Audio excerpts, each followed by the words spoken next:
all these things. Professor T.P. Meenakshi Sundaram, in the history of Tamil language, he says Tamil might have a structure of tenseless and without AGR system. What he thinks is, Tamil was in a stage where in the verb there was no tense, no AGR. It might have been. And then there were two types of verb formation in Old Tamil. One is the earlier one which does not possess the pronominal suffixes, and the later one which has the fully developed pronominal suffixes. So you can see when you examine the Old Tamil, the Sangam literature, the language has both variety. Of course, one thing is the age of Sangam is a long period, for 500, 600 years. So one cannot expect the homogeneous pattern. So there you see a kind of structure without PNG marker, and then you have another set where you have a PNG marker also. So the language of Sangam or Old Tamil, it has both the formation, verb with the PNG marker, verb without PNG marker also. And then, as I told you earlier, then there is a tense and the agreement features, they are very closely connected. In Tamil, for example,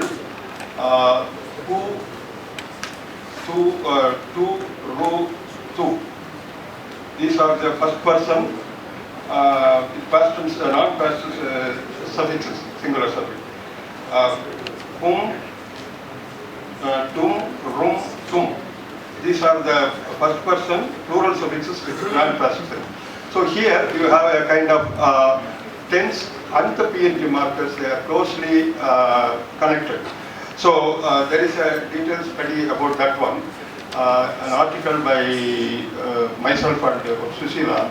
We have given the PNG system, how it is different from the modern Tamil and then Old Tamil also. So here we see a kind of close connection between tense and the PNG marker. Just I will read the concluding remarks. Broader language show a simple classification of plus second person and minus second person. In the next stage, we find the number distinction in first person and second person, but not in Thoda, not in third person. In Thoda, there is like that. Vettagurumba and Yeravalla have singular and plural distinction in all the pronouns, but these languages do not show gender distinction in third person. Muduva language makes a distinction of plus or minus masculine under third person singular, just like Telugu you have. Then under plural, plus human is recognized. Palukurumba shares this feature of Muduva, but it has another option of making the distinction of plus or minus human under third person. These options are conditioned by the type of tense markers. Plus or minus human distinction is shown when the accompanying tense is non-past. Ullukurumba, Irula and Urali differentiates the plus or minus human and the third person without the restriction of distribution of tense markers. Here there is no condition of tense one. The distinction made in these languages comes closer to the distinction found in the South Dravidian one.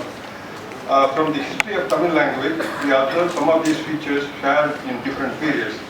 The generalization we presented here are tentative and they require close examination with more primary sources. This is a kind of a pilot study. I took most of the data from that volume. Probably when I go to the primary sources and collect more data, some of the generalization may stand or maybe disprove or whatever may be. But it is, we are heading towards that one, working in this area. Thank you very much for patient hearing. Thank you.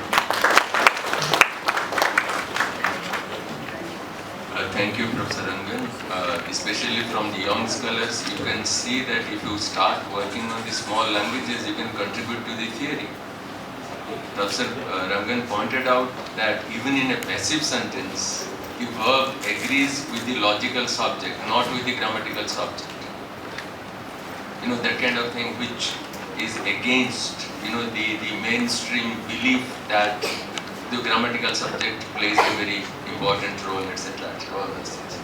And he has also given examples from other languages I won't discuss, but working on small languages contributes a lot, has contributed a lot to linguistic theories. So that kind of thing is quite important. Professor Reddy is very happy and he is nodding his head because he has throughout worked on small languages. So thank you, Professor Rangan, for this exciting lecture. Though with spelling mistake, that's not your problem. That's the problem of the typist. So it's a tentative draft, so we won't worry about it. Now, may I request our Vice Chancellor, Professor Apparao Bodile, to deliver the inaugural address. Professor Apparao.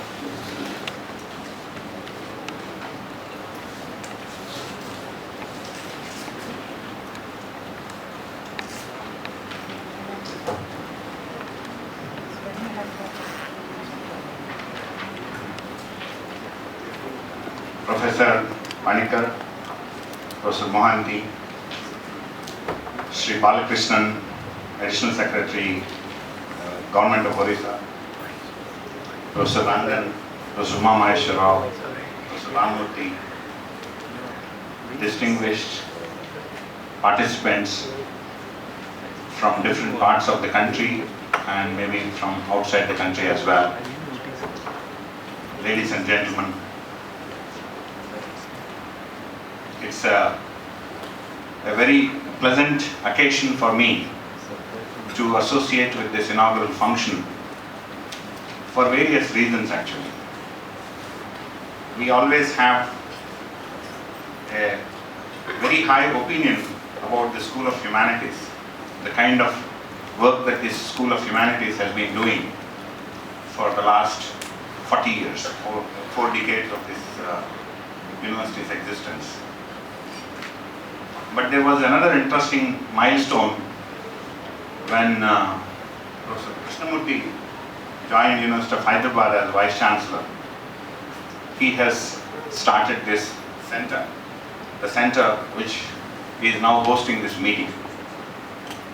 The reason why I took the name of Professor Krishnamurthy is I joined University of Hyderabad when he was the Vice Chancellor. So he was the one who selected me to the Department of Plant Sciences. Those days it was not Department of Plant Sciences, it was School of Life Sciences. So I'm happy that a center which was imagined by the dimensions of this center, a great linguist like Professor Krishnamurthy, he had his own imagination of it. I'm happy that several of our colleagues here lived to the expectations of Professor Krishnamurthy and brought the center, the name and the reputation, not just because it is an offshoot of Krishnamurthy's school of thought, but more because of their contributions that they have made over a period of time. I'm really proud where the Center for Applied Linguistics and Translation Studies is hosting this international meeting, an international conference on Dravidian linguistics, and which also is coupled with the All India Conference of Dravidian Linguistics, and 3 organizations coming together in hosting this meeting. This is this kind of a synergy where organizations join together. For example, CIL is associated with us in this organizing this meeting. These are good trends where we get a chance to share our knowledge and share our expertise, share our resources, and then make advancements in our own discipline. That's a wonderful culture, and that is another good reason why I said I'm very happy to be associated with this particular function. And as Vice Chancellor of this university, I just would like to tell a few things about this university. Just now I was talking to Sri Balakrishnan. This university, actually when it was formed, had 2,300 acres of land. And now of course we are left with close to 1,700 acres of land. And a part of it has been taken by the government for different purposes. again, the difference I'm making to this land and our campus is, I want you to enjoy. Some of you might have come maybe on multiple occasions here. Some of you may be coming for the first time to this university. We are all fortunate, although environmentally it is not good. There were some unusual rains during summer, and even before the monsoon has set, the campus has become green now. So we all can enjoy the greenery of the campus. Normally, this kind of a situation we would have seen only towards middle of August or end of July. We would have seen such a green campus, but I want, now that we are given with it, whether we like it or not, the nature has given us the greenery for this year early, and let us enjoy this greenery. I welcome all of you. You will see beautiful lakes, and so some of you who can go around, you can also see some deers, you can also see some peacocks. You will, when you walk in the night after your dinner, you may see some, what do you call, these rabbits moving around. So many things you will see around. So we live in this kind of a campus, and that's where we are proud of. Many a times what we feel is, this campus not only has been vibrant in its academic activities, but has been a lung space for the neighborhood of this university, or for that matter, for a larger part of Hyderabad. And we are committed, and we want to establish more and more plants, and we want to have more trees. And I just want to tell, some of you may not be, it may be just for information for some of our colleagues who are sitting here. I just want to inform that on July 11th, we are going to plant 1 lakh saplings on one day. That is what is the target that we have on 11th July. So the already green campus, we want